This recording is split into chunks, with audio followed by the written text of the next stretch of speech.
Hey everyone, good evening. This is our first episode of Project Unknown. I am your host, Benjamin Young from Cross Country Paranormal, and our very first guest is Carnan Keller out of New York. She is a paranormal investigator and some other things she would like to touch upon, but I was going to let her kind of introduce herself. So, Carnan, why don't you kind of just give us a quick nutshell about you? Hi, so my name is Carnan. I, of course, love everything mysterious and unknown. I have been involved in the paranormal world, um, honestly, as long as I can remember. But investigating professionally, I'm going to say about 10 years now. I am psychic intuitive, which I don't focus on too much throughout my investigations, but it can be helpful. So yeah, I'm just super excited to be able to share stories and knowledge, and yeah. So if I can, just start asking questions right away until, we have people that are jumping on. Anyone can ask questions. And just so everyone knows, everything we talk about is welcome. We're open-minded. We want different opinions, different views. So that is just kind of the disclaimer I want to put out there. We are recording this live stream and I am doing it on TikTok on my phone as well. So bear with us. So 10 years ago, you started investigating roughly. So, what got you into paranormal investigating? So, all right. So let's back up. I feel like at the end of the day, honestly, I feel like this type of a life chose me, to be completely honest. Um, I've always had like a profound passion for paranormal investigating. But growing up, I lived in an extremely active house, extremely active. Um, this house literally like would turn skeptics into believers, several of them. Also, to mention, there's a familial history of paranormal activity with my father. He also has, since he was a kid, he had activity following him. Is it the same house or Nope, okay? it's followed him And throughout. I'm gonna jump in as you're talking because I don't want to miss any questions that I might have. But Yep. also, we've had about 15 people say hi, so hi everyone. um, but please continue. I'm sorry to interrupt. No, you're good. So you know that who knows, that could be a trait of the psychic intuitive thing, or who knows. But so as young as I could remember, my first encounter with the paranormal, I was not even in school yet. Like, we're talking young. I went to get out of my bed, and there was an old man, bald, glasses, sitting Indian style. And he turned his head and he stared at me. And of course, it scared the crap out of me. Um, but I can, visualize him like it was yesterday. It was full bodied. And from that point, I also have seen this man. And I do think he's somebody very important to me now. But that was my first ever experience. You never forget your first. So No. if I can kind of add to your comment about your first, it scared the crap out of me, and I when I was younger, I was afraid of the dark. I think a lot of us in this field had a weird fear, and now we chase this stuff. Yep. And I remember waking up in the middle of the night, and you've seen Ghostbusters, right? Yeah. So Slimer, the green glow. So there was a skeleton that had a green glow that I remember as clear as day looking into my parents' room. I think I was like 4 when I was sleeping in the bed. And I still have no idea what that was. It was a very, very weird, real dream. Or I don't know. I haven't seen it since though. But you just talking about your first, it just kind of reminded me like, oh yeah, I don't remember what I ate for breakfast today, but I remember that green skeleton. Yeah, yeah, you'll never forget that. Um, so after that, like I said, the house was extremely active, doors slamming, hair being pulled. we'd be eating dinner and like bowls would be flying off of the counter. Middle of the night, like all the TVs in the house would turn on like full blast. People, full bodied apparitions. You'd be downstairs and upstairs, you'd hear somebody yell like hello. Like it was just nutso all the time. And then at around like, I would say like maybe around like 10 or so, I started having these like vivid memories, as odd as this sounds, of like my soul form entering my body. Can you explain that? Like, kind of like dumb it down a little bit because Well, I have no idea what you're talking about. so I'll dumb it down the best I can, but to be Okay. honest, like I don't even know what I'm talking about. Like I can only tell you, like, because I don't even know what it means, right? Like Yeah. I don't really, it's not like I've sought out anybody who can like tell me what it means. It's just a feeling of like a knowing, like this was important and it has stuck with me and reminisced. And it's just something that I remember, but I don't know necessarily what it is. So when I say I feel like it was my soul form, I remember myself, like feeling like myself but not in body. I literally was just, I felt light and I just felt like a literal light. Like everything was bright, but I was in the sky.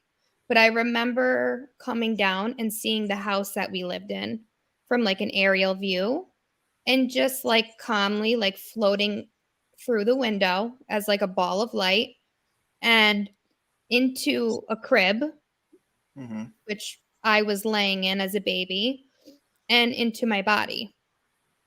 So that memory started coming to me between like around like that age of 10.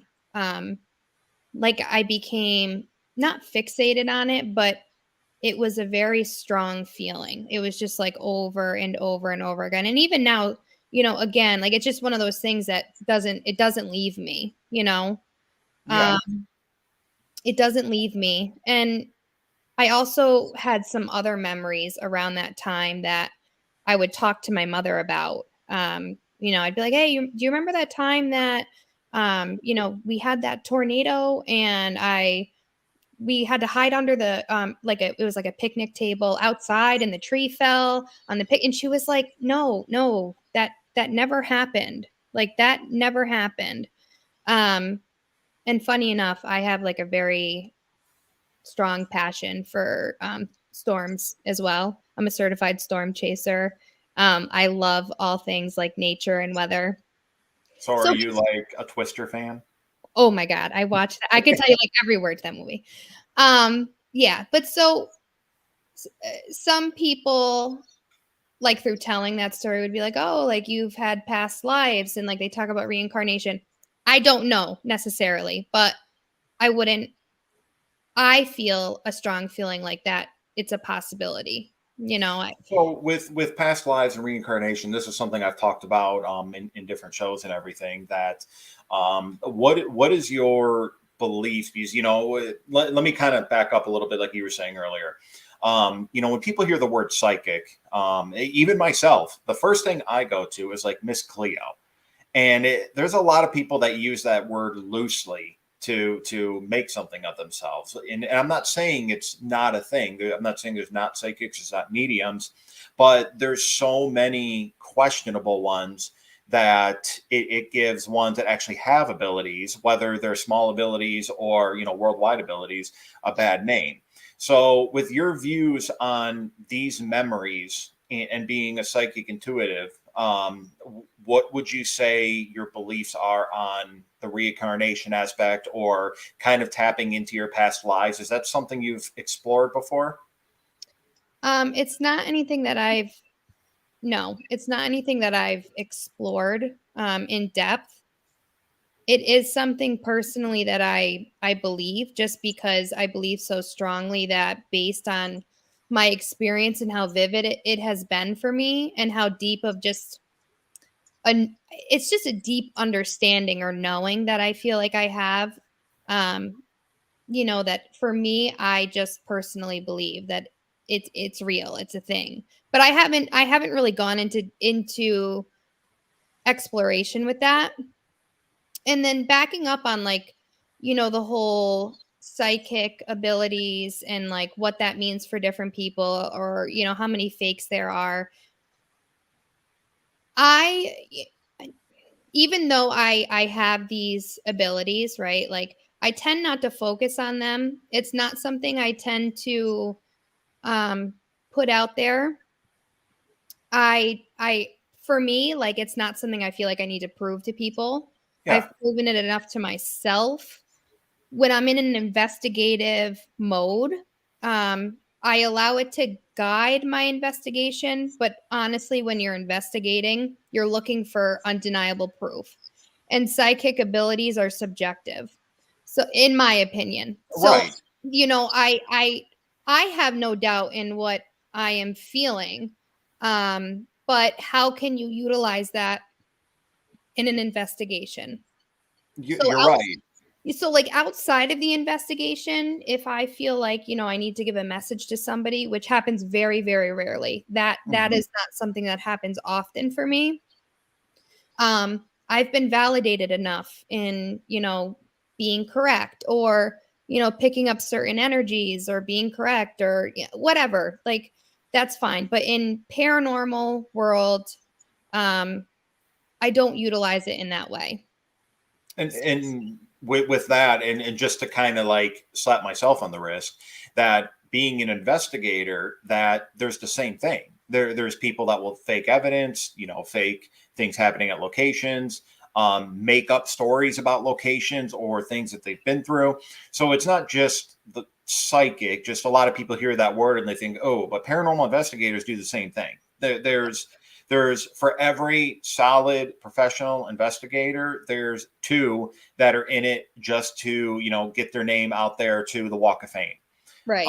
So I'm with you on that. And, there's a number of people I met that are good at heart, have a passion for this. And there's people I've met with abilities that I believe truly have those abilities. But just like yourself, I've met two of the wrongdoers over the one right one every time.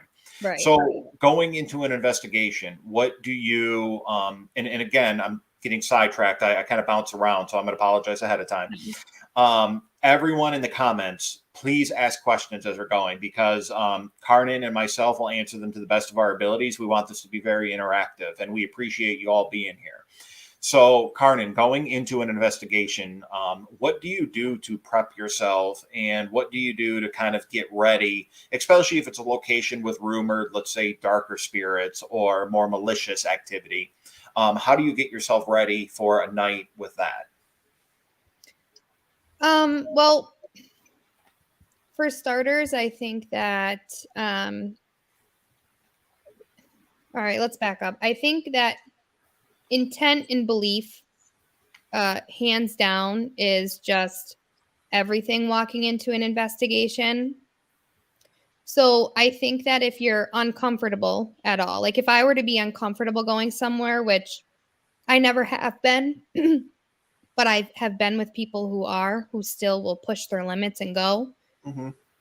That's a huge no-no. So I think first things first is I check myself. Are you comfortable? Are you not comfortable? Like, what are my thoughts about this? Right? Because as soon as you start an investigation, if you are nervous or overthinking, or, oh my God, there's a darker energy here, there's something demonic, which again, we can talk Yeah, about demonic. like in a few minutes, we can get to that piece because I have Yeah. some issues with that, some don't. My views have changed, whatever.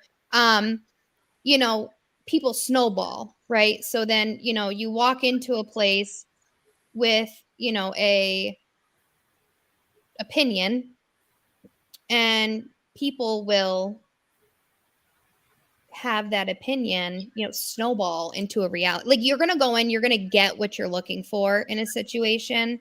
And I think that if you have a bias or you're nervous walking in, like you're just one, you're opening yourself to being vulnerable in general, Yes. to what's going on there. And two, you're just looking for trouble. And I think that whether it's real or it's not, because half of it psychologically, you're just going to freak yourself out, and it's just not good. So I tend to just check myself. And then, if I've had a bad day, even it doesn't even have to be, I'm uncomfortable with the situation at the place I'm going to. But if you've had a bad day at work or home wise, again, like negativity, like don't go. Don't go. Yeah. You're going to ruin it. It takes one vibe to ruin it. And that's the hard part with public investigations is, I do a lot of, you and I talked, I do public investigations, but I try and keep the number minimal, because if you bring in 25 people to a place that holds 30 people, you get one person with that negative attitude, it's going to radiate the whole night. And either it's going to stir up the location or it's going to ruin everyone's night. Yeah, it's going to shut it right down. Yeah. So that, and then typically I just spend my time on the way there, getting myself in the zone, I would say. Yeah. I don't really have any personal rituals as far as grounding myself. I know a lot of people ground themselves. And it may sound awful, but again, I think intent and belief is everything. And I personally believe that I don't have a belief. I'm very strong in that, nothing is going to happen to me because I'm stronger than that. My energy is stronger than your energy, kind of a situation. Like, so you're not coming home with me, period. Like, there's nothing for me to worry about. So I guess that is my technique of grounding, just being in the zone before I go there. And really that's it before, prior. Well, as you were explaining, we actually had a few questions come through, so I'm going to go through those. Yep. And they didn't really say who they're directed towards, so we'll both kind of put our parts in. Yep. The first one I saw is, do we use anything for protection? So for myself, I use iron spikes, and I just have a belief of the old-fashioned spirits can't cross solid iron. So I have 100% solid iron spikes, and if I feel uncomfortable at a location, I don't leave, but I'll put one in my pocket. And then I'm good. But I think just my personal belief is, if it's something you feel like it's going to protect you, then it's going to protect you. It could be a teddy bear you carry around. But do you have anything you always have on you or close at investigations? I don't have anything on me, but I have to, you hit it right on the head with what I was going to say. Again, it's all about belief. So, somebody can tell you to sage, but if you don't think sage is going to work for you, and then somebody sages you and whatnot, well, it's not going to work for you because you didn't believe it wasn't going to work for you, So I don't carry anything with me, but when I leave an investigation, I actually will visualize cutting a cord, like an energetic cord. When I leave, I cut the cord and I shut the door.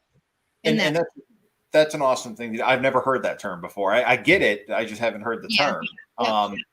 The next question that came through was, and I'm sure you and I have different processes, or I'm assuming we have different processes on, if we come across a negative person at a location, if it's a public event, and let's say you're helping head an event, or if I'm heading an event, how do we handle it? So I'll let you answer this one first on how do you handle a negative person, not a negative entity?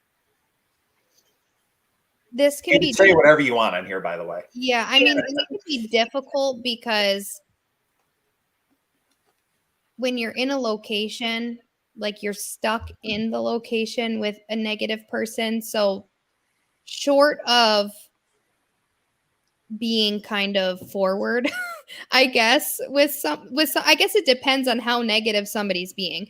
I can tell you that on like public things that we've done around like Halloween time, personally, like we'll give a speech prior to not ruin it for everybody. Like we will give a speech on how like vibes work, and it takes one of you to ruin it for everybody.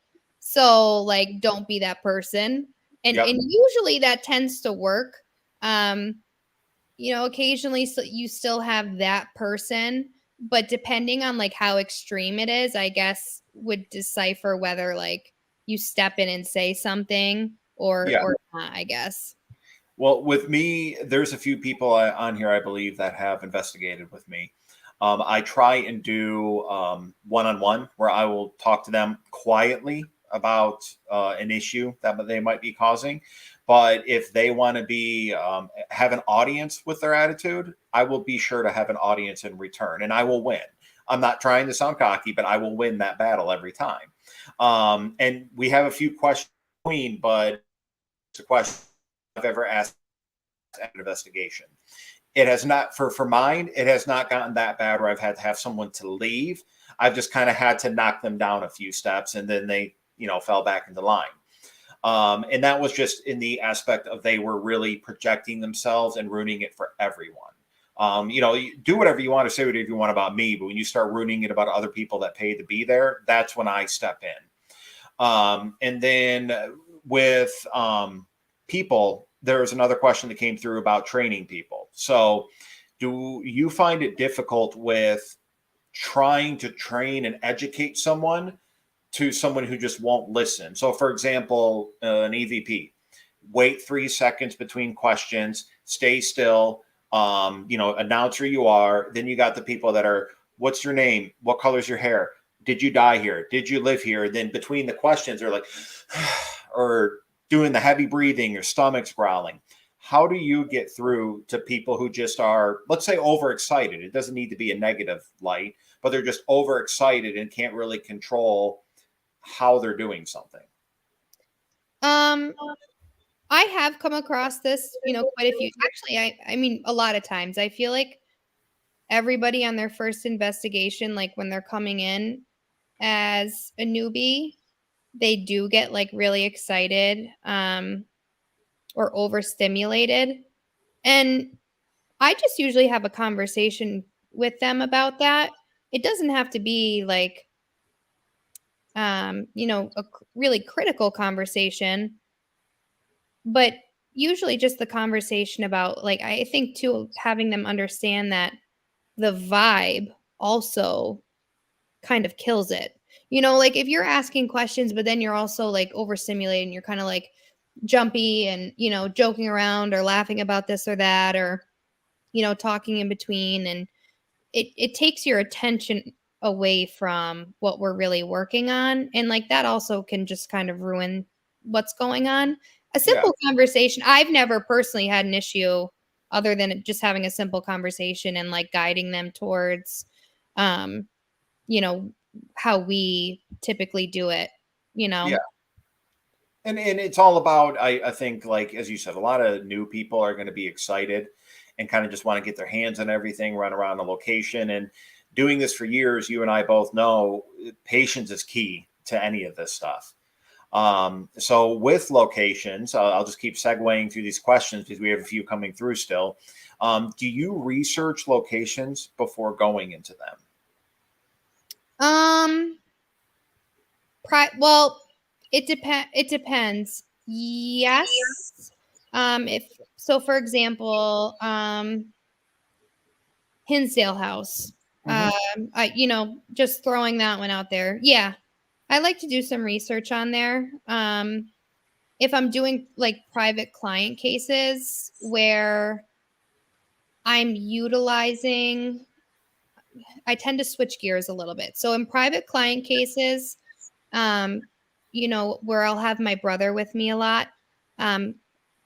In that setting, a lot we like to use my psychic abilities first. I'll tend to do a sweep first before going in, or before he goes in, and we start investigating and asking questions about, history and blah, blah, blah. And then he tends to be the one who does most of the investigating, and he'll keep me in check. He likes to keep me in check. He likes to be the one who's like, well, at the end of the day, like, how do you know you weren't, being biased because you may be hurt? He does all of that. But when we're doing other stuff, Hinsdale House, this and that, like, I like to do the research. I'm not really utilizing any of that stuff, or if we're going with a team somewhere we really want to grab all that stuff. I like to research before. It just gives me some info, and also it gives me like a basis to work off of, I feel like, too. Maybe some like names or just some history, just some different, things that I can utilize within the investigation when I don't have, a week, to stay there Yeah. or unlimited time to go back, hey, let's schedule every month. I'll come back and it can be a recurring thing. Like I'm kind of limited on time here. I've got one night, so I look And it up. and there's some locations that you just can't avoid knowing things about. So Yeah. let's say, for example, Waverly Hills. It's on every paranormal program. Right. It's on every YouTube channel. There's just no way you can really, unless you don't go on the internet and don't own a TV, you can't go in there and not know at least the basis of that place. I typically I don't do the history tours, so like that's where I try and not learn something is when I go into a location outside of what I've seen on the internet and on TV, is I won't do the walkthrough. That I'll kind of just get all equipment set up and I'll go. So that way I have no preconceived, oh, this is where this happened. This is where this happened. It might happen later in the night when I recognize an area, but I just kind of like being blind personally going into a location. Mhm. And it leads me to personally to have a lot of different interactions because I don't want to go into what you brought up about 10 minutes ago with the preconceived notions of, oh, there's going to be a headless horseman running around this location. Then that's all you're thinking about the whole night. Right. Yeah. Um, so do you have a favorite location? Um, I would have to say my favorite location, it's a local location. Um, and it's the Dr. C. Best House. It's in Middleburg. It's Schoharie. It's up here. I'm in upstate New York. Um, and it's a super cool location. It's a regular location too, which is nice because over time, we've just built a lot of knowledge about the place. You build relationships about the place, or with the people in the place, I should say. Um, it's just the most active place I've absolutely ever been. Like you can never go wrong with the Dr. Best house. And it's also to answer the other question. Somebody asked, is there a place that I've investigated where I was genuinely scared? Um, I can't say I was scared of the location. It's the Dr. Best house. It's not the location going in there that made me scared, but it is a location that I began investigating as a newbie when I was investigating professionally. And I was a little less knowledgeable about how to set boundaries with my abilities. And it is the first time that I ever felt like I was going to lose control of my actual like body or almost like I was going to be channeling, but not by choice. Which is probably a terrifying feeling. Yes, that is the only time that I've genuinely been scared. Um, and that house has a mix of everything and anything. So it was probably the only time I can say I've ever been scared in a location. And it was a one and done. I learned my lesson. You throw a doll at me, I'm going to start crying. So I mean, we're everyone who knows me knows I'm just not a doll person. If there's a doll room, I just don't go into that room. My favorite location actually closed. It's called Greenville Manor in Pennsylvania, and it was the most active location that I've ever been to. Every time I've been there, and even more active than Trans Allegheny, Waverly, all these massive places that I've investigated. But when it comes to being scared, I get more jumpy where it's kind of like a fun. I kind of psych myself out when I'm scared just to kind of stay calm. So it's kind of reverse psychology. I recently did an investigation with some people in here that I saw a full body apparition of a female that looked like the girl from The Ring. You can imagine my reaction. And something like I was at the end of a hall and something told me like, there's a girl in that room. And if I see her, she's going to look like the girl from The Ring. And I'm like, I don't want to be down here anymore. So I walk down the hall, turn around, a teammate goes down. As he's walking back, because he heard a female whisper in his ear, "I'm coming." And I see behind him a little girl in like dark hair hanging down, walking across the hallway. There I go. I'm like, nope, we're not playing this game. And then the next night, to top it off, we go to Trans-Allegheny, and they're like, "Oh yeah, there's reports of a new spirit, a female that's crawling around grabbing people." Oh my. And excuse my language, I don't know if this is going to bleep it or anything, but I'm in the background of the whole crowd. We have like 15 people there, and I'm in the very back, and I just yell, "F my life!" Like, I'm not dealing with this again. Yeah. So I get scared in a fun way, but dolls is a hard no for me. I'm not a fan of dolls. I got a story with dolls too, but Oh, I wanted to answer Jason. Have either of you stepped outside the realm of spirits and research cryptids, etc.? I'm also part of the New York Bigfoot Society. So working on Project X is what it's called. And so the Bigfoot deal, I have some knowledge on. I've gotten to see and not explore so much at this point, but see some really cool evidence. I think cryptids in general, I have generally believed that they are more of like a thought form type deal. mhm. And I'll explain my thought process on that, with the exception of Bigfoot, which I've shifted to believing a little more that it could be more of a flesh and blood creature. But cryptids, for the most part, I lay on the thought form tulpa line, only because like there's been so many cases in which you can generate your own thought form, your own entity. And there's been studies on that. You've got the Phillips experiment, for example, which is from Canada back in 1972, Mhm. where they made a entity, a fiction. It was a fictionalized entity, but they put enough thought into it to where they actually could begin getting EVPs from this entity and capturing photos of this entity. And pretty much the idea being that with enough thought from enough people, you can form an entity, and you can also break it down by, ceasing the thought. So did Um, they prove it successful? yeah. Yep. And I've actually been, yep, and egregore is the other name. Yep. So yep, Slender Man.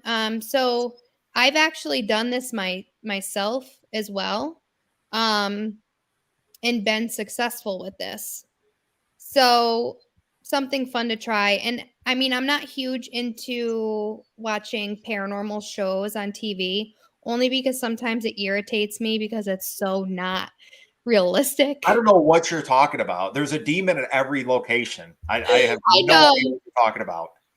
Oh, but Kindred Spirits did an episode about this. And they also had success with it, and they go into it some detail. So, um, Is that me? I think that was me. That Sorry. wasn't. It was one of us. That was me. But interesting. Look into it. So Okay. for me, I'm not saying that it couldn't be something other than. I'm very open-minded to any sort of, suggestions or other thought processes, because again, everything we talk about are just theories and big question marks. Right. Mhm. None of us have the answer. So, but that's how I've been able to make sense of it. So that's where I lay on that with the whole cryptid deal. Now, Uh, what about would you? like Native American beliefs. You've got skinwalkers, shapeshifters, but some people categorize those as cryptids. What would you say about, those types of I think entities? I personally think that when you start getting into religion, and this is where demons get touchy as well, when you start talking religious entities, I think there's a much deeper origin. Not to say that it's not like a sibling to an egregore, but I feel like it's a different beast of itself. So, My theory with that, just to add to your thought process with it, is every story comes from somewhere. So Krampus, yep, you're a bad kid, this thing's yep. going to eat you or whatever it is. For parents to make it up, this story's been going on for generations. So even if it wasn't the exact version of Slender Man or Krampus or not Bigfoot, let's say Goat Man, that I still believe it's branched off of something. And I also believe that way back before technology took over and, you can't throw a rock without hitting a house, when the world was primarily forest and minimal people, that I do believe there was a lot more different types of creatures or let's say humanoids than there is now because of evolution. Things have grown. But I do believe that that's where a lot of these cryptid stories, I'm getting excited and like stumbling my words. That's where a lot of these stories come from, is centuries ago, where Goat Man may have just been a really ugly guy, and that was a nickname they gave him, and he lived in a shack in the woods, and then all of a sudden, here's a story about Goat Man that lives under a bridge. Like it started somewhere. So I'm with you on the putting the energy in to make something, because it's the same thing with investigating. If you believe there's a demon there and want there to be a demon there, there's going to be a demon there. Right. And we're getting sidetracked again because I know you had a doll story, and I saw some people commenting about dolls already. So, but with cryptids, we'll touch on it again if we have more time near the end.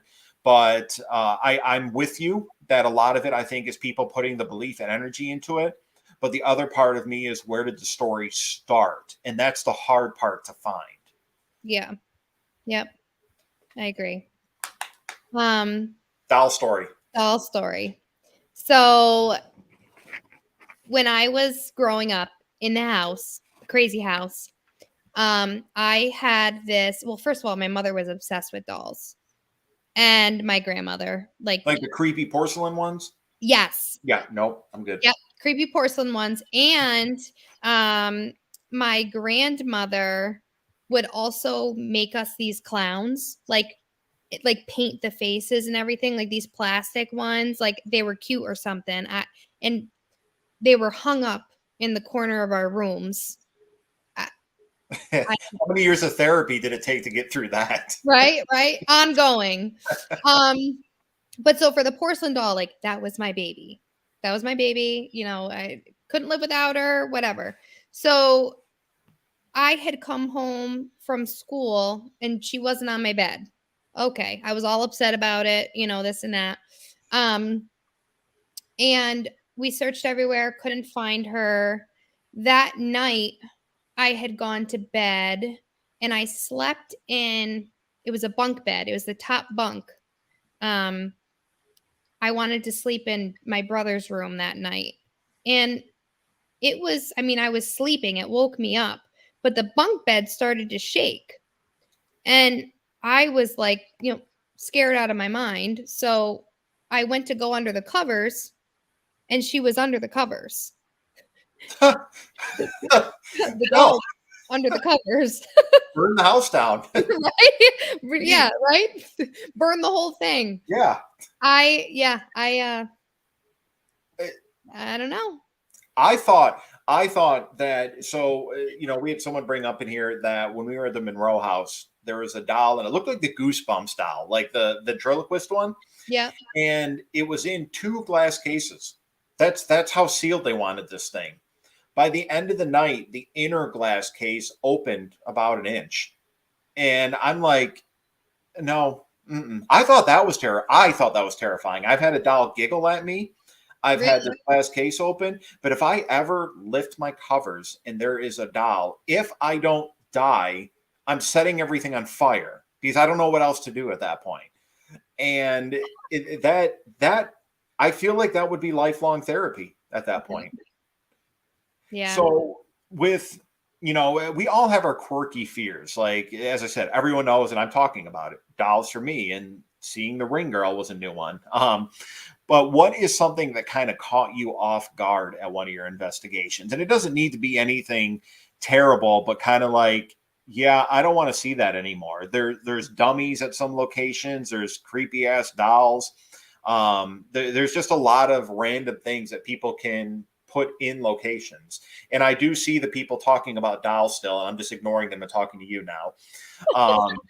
But what's kind of like something that's made you jump, even if it's just walking by a room and seeing a dummy standing there?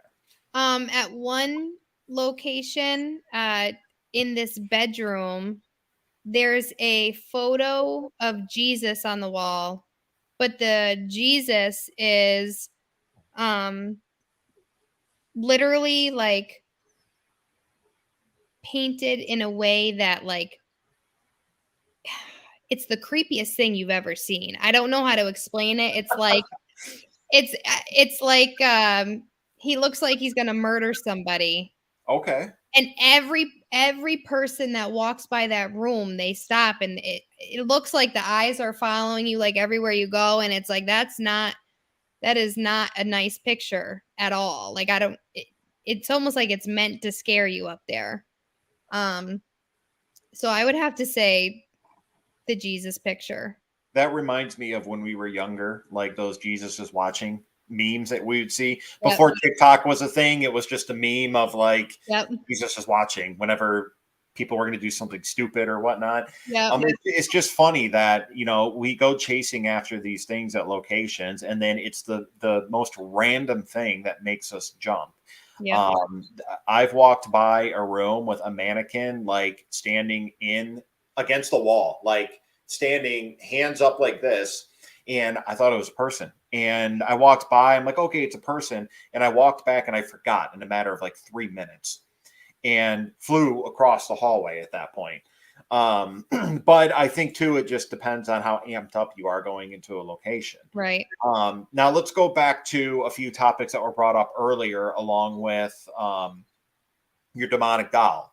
That what is your views? And I'm not saying demons don't exist, but Right. what is your views on all of these places that are like, there's a demon, there's a demon? Again, some are legit. I'm not going to take that away.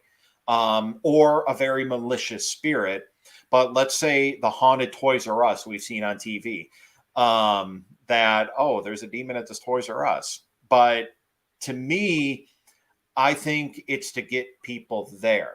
Again, some places legit have some nasty stuff. Right. But what's your beliefs on going into a location that they say is haunted by a demonic entity? So for me, all right. So I obviously I believe in the paranormal. I have these abilities. Most people look at me like I'm quack. But on the other end, I am a nurse. So I feel like there's this odd I tend to like bash between there's a scientific side of me that's like, okay, but like let's be real here, or to me, I'm like, what is a demon? Because now we're talking religion. Okay? So, we're going into religion, so you're telling me that there's a demon here, and now we're being biased. Now we're putting a religious label on a location. So what if people don't believe in that religion? Right. Like, so how many religions are there in this world? Like, so now we're veering off the beaten path to say, well, this religion is, real. We believe in this religion, but at the same time, I'm also willing to say I don't believe in, the Muslim religion or whatever when they have the jinn or Yeah. so how can I rightfully so be an investigator and walk into a place and not, say I'm not being biased, but be okay labeling an entity that I have no idea about. So when you use the term demon, like to me, we're just talking religion and like I feel like we're labeling things when we don't truly understand what it is, like I just feel like we're not going to get good data or we can't get good real data if we're being biased. Like we're talking about one religion, one, Right. Yep. and so many people just use the word demon. I think that, to be honest with you, I think I went a little overboard with that for a long time. Um, and I think that not that I had any situation in which I had like a reality check at a location, Hmm. but I do think that I had to tone it back a bit because there are, nasty entities. And I do think that there are, ancient spirits and, whatnot. So, but what is that? I don't know. But there's a phrase that I heard that really shifted my viewpoint. And that was somebody had said, well, it must not have been a demon because the exorcism failed. So let's move on to something else.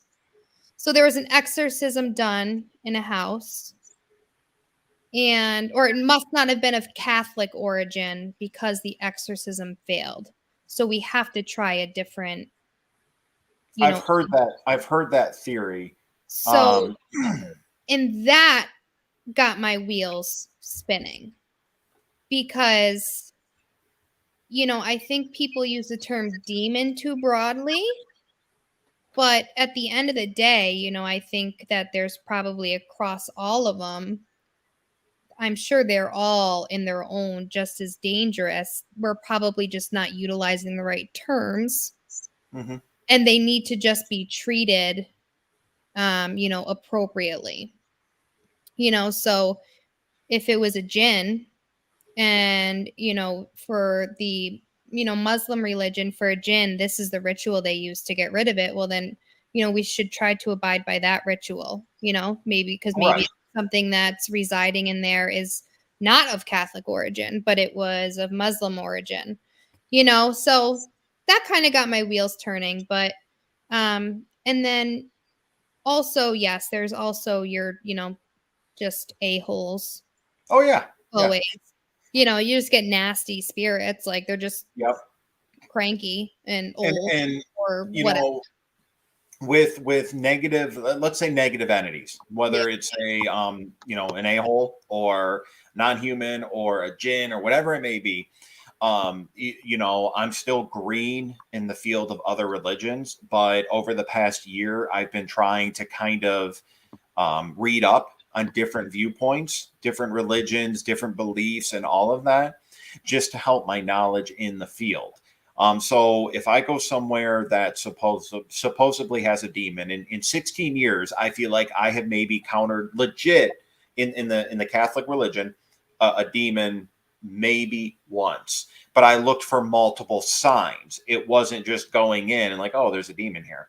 It's multiple things you look at to see, what this thing is. And one of the biggest things that I think a lot of people don't understand or don't know how to handle in the field is loved ones who passed.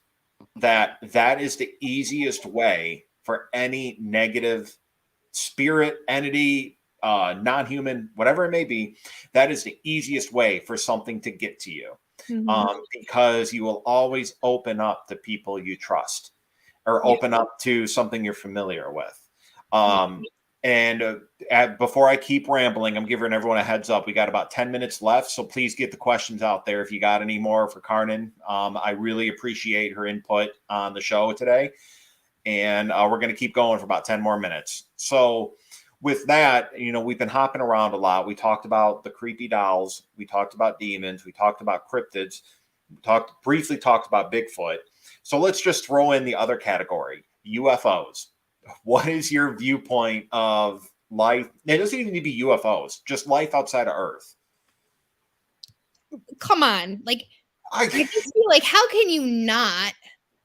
I know that people are like, oh, it's crazy. Like, how can you not think that there's life out there? My idea is like, do you really think that, like, out of this whole world, planet that we, galaxy and further and beyond space that we know nothing about, that we are the only civilization? Like, there's just no possible way. Like, there's no way to be that, like, close-minded to think that, like, we are the only ones. Not to mention, like, all of the, proof and other stuff that, like, they have to go along with it. But I also am huge with into CE5, which is pretty much just 5 steps to, if anybody's familiar with Dr. Stephen Greer, it's pretty much just 5 steps on how to get to a point within consciousness to communicate with aliens, Well, some of the greatest minds in history. I mean, the most common that people know, Einstein and Stephen Hawking, believed in not just paranormal, but UFOs, cryptids. There was a lot of beliefs that it just wasn't published and wasn't readily available like it is now. There was no Twitter, there was no TikTok. And with UFOs, I agree. I believe, I mean, heck, there's probably aliens or other types of humans living among us from somewhere far away. And we'd be naive to have that chip on our shoulder. We're the only species in the galaxy right that can do this. And if you think that, I mean, you got to do some research. There is no way from findings on Mars to other planets, to other stars, to solar systems, that we there's no way that we are the only ones, with the exception, and I'm purposely doing this to people knowing our time's running down, and I'm just kind of dropping bullet points in there because my assumption is you're going to be back on this show. That what about multiverse with the beliefs, because UFOs and multiverse go hand in hand. Yeah,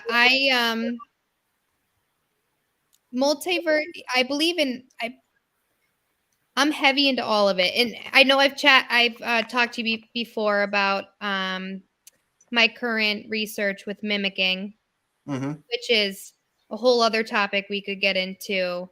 But the multiverse theory is one that has come up across the board, with that as well. I'm heavy on the multiverse theory, string theory, all of it. There's so much we could go into with just 6 minutes. And I think that's the point of having you on this show first, because you and I have talked about this stuff before, that there is so many different things in the concept of this show of Project Unknown that there could be episodes over episodes on strictly UFOs, strictly multiverses. I actually know someone who owns a location that when he investigates, he doesn't ask questions like, did you die here? He asks like present day questions. Do you live here? Yes. Because his belief is the spirits there are still living and we're the spirits to them. Absolutely. Yeah. Yep. I agree. So it's nice to see, people kind of getting excited with the UFO comments and the cryptid comments and stuff like that, because that's why I didn't want to tie this to strictly paranormal, because there's a million paranormal things out there and there's a million cryptid things out there, UFO, Bigfoot, all of that. But why not just cover it all? Why not bring people on here that are experts in their category? Because none of us are experts in paranormal. Because, like you said, none of this is facts. It's It is it's theories on things we're trying to do. We cannot prove that an EVP was Little Miss Sunshine who died 10 years ago on there. Right. But we can assume. So with us continuing this program and continuing the topics, people are just going to have to keep coming back. Yeah. So before we wrap it up, I did want to ask, so you and I have talked, and just so the people on here know, I've met a handful of people that have commented on here. You are coming to Crescent Prison or Sanitarium? Yes, I plan to be at Crescent. Okay, so for anyone Cross Country Paranormal is doing a private event, but we are open to bringing other people to Crescent in Pennsylvania. You just got to contact me because we're capping it at a certain limit. Carnan will be there. She wants to meet the team. She wants to investigate with the team. But for those of you who got to be on here and see both of us for the first time, or one of us for the first time, I'm stumbling my words now. Come to Crescent. It's going to be a great location, great investigation. I believe it's July 7th, if I remember off the top of my head. So any departing words in this fun field, Carnan, before we wrap it up? Keep it weird. Keep searching for the unknown and keep humble. This field is, it's mysterious for a reason, and, keep putting in the work. Yeah. And that's what's going to keep people. I love the questions coming through in the last minute. We'll answer them next time. Yeah. I appreciate you all being here. I know Carnan does too. Carnan, I appreciate you being here as well. Thank you very much. Thank you for having me on. Yeah, if you want to stay on, I will talk to you backstage, and everyone else, I will see you next time. All right. All right. Thanks, guys.